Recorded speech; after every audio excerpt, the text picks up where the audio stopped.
கரூர் துயரத்துக்கு பிறகு 1 மாதம் கழித்து தாவேகாவினுடைய பொதுக்குழு நடைபெற்றிருக்கு சார். தமிழக வெற்றி கழகத்தினுடைய தலைவர் விஜய் அவர்கள் நிறைய விஷயங்கள்ல அந்த பொதுக்குழுல பேசியிருக்காரு. அதுல குறிப்பிட்டு அந்த கரூர் துயரத்திற்கு அரசுதான் முழு காரணம் அப்படின்றது அவருடைய பேச்சுல நமக்கு தெரியுது. அதே போல உச்சநீதிமன்றமே நறுக்குன்னு கொட்டியிருக்காங்க தமிழக அரசு அப்படின்றத அதுல முக்கிய பிரச்சனையா அவர் சொல்லியிருக்காரு சார். அந்த உச்சநீதிமன்றத்துல என்ன நடந்திருக்குன்றத பேசியிருக்காரு. இப்போ விஜயோட பேச்சை எப்படி புரிஞ்சுக்கிறது சார்? திருந்தலை, உணரலை, பொறுப்பேற்கக்கூடிய அந்த தன்மை இல்லை. 3 விடயத்தை அவர் சொல்றாரு.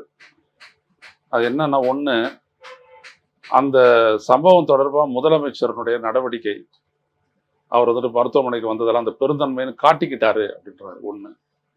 11/10/2025 சட்டப்பேரவையில் இது தொடர்பாக முதல்வர் கொடுத்த விளக்கம்.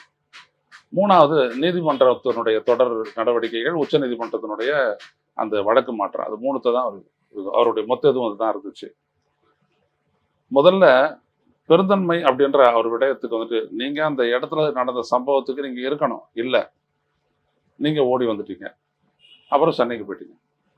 ஆனா அவரு அந்த இடத்துக்கு வராரு, மிட் நைட்டுக்கு மேல வராரு, 2-3 மணி போல வராரு, ஆறுதல் சொல்றாரு. அதுக்குள்ள அவருடைய கட்சிக்காரங்க, மினிஸ்டருங்க எல்லாரும் வந்துட்டாங்க, எல்லாம் ஏற்பாடு பண்றாங்க, எல்லாம் நடக்குது. மருத்துவமனையில் யாரும் சாவல, செத்து வந்தவங்களை தவிர மருத்துவமனைக்கு யாரும் சாகல. அந்த அளவுக்கு எல்லாம் பண்ணி சற்றப்ப 150 பேர்கிட்ட சிகிச்சை எல்லாம் பண்ணிக்கின்னு சரி பண்ணி எல்லாரையும் அனுப்பிட்டாங்க. இதை பெருந்தன்மை இல்லாத நீங்க என்ன சொல்லுவீங்க? இந்த முதலமைச்சர் அங்கே என் மினிஸ்டர் அனுப்பிட்டேன், அதிகாரிகள் பார்த்துக்குவாங்கன்னு இருந்தா உன்னால ஒன்றும் பண்ணிருக்க முடியாது.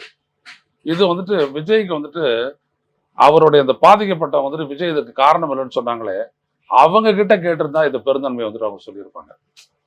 இது 1. ஸோ அதுதான் இவர் பெருந்தன்மை மாதிரி அப்படின்னு சொல்லிட்டு சட்டப்பேரவையில் நடந்தது வராரு. சட்டப்பேரவையில் முதலமைச்சர் சொன்னது என்னன்னா, அந்த சம்பவம் எப்படி நடந்துச்சு அப்படின்றத அவர் வரிசையிட்டு தான் அவர் சொன்னார். அவர் வேற எதுவுமே சொல்லலை, அவர் எந்த கன்க்ளூஷனுமே கொடுக்கல. இப்படிலாம் நடந்துச்சு, இவ்வளோ லேட்டாக இவர் வந்தார், அப்புறம் அந்த லேட்டாக வந்ததோட மட்டுமில்லாம அந்த இடத்துல மக்கள் அதிகமாயிட்டதுனால ஒரு 50 மீட்டர் முன்னாடி உங்களை இருக்க சொன்னாங்க. அப்போ ஒரு இடத்த சொன்னார், அக்ஷயா மருத்துவமனை, அந்த இடத்துல இருந்து பேச சொன்னாங்க.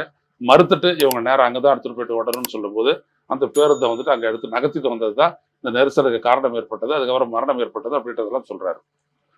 இதுல எதையாவது குறிப்பிட்டு விஜய் மறுத்திருக்கிறாரா? Jayachandran textile, now what Keelkattalai.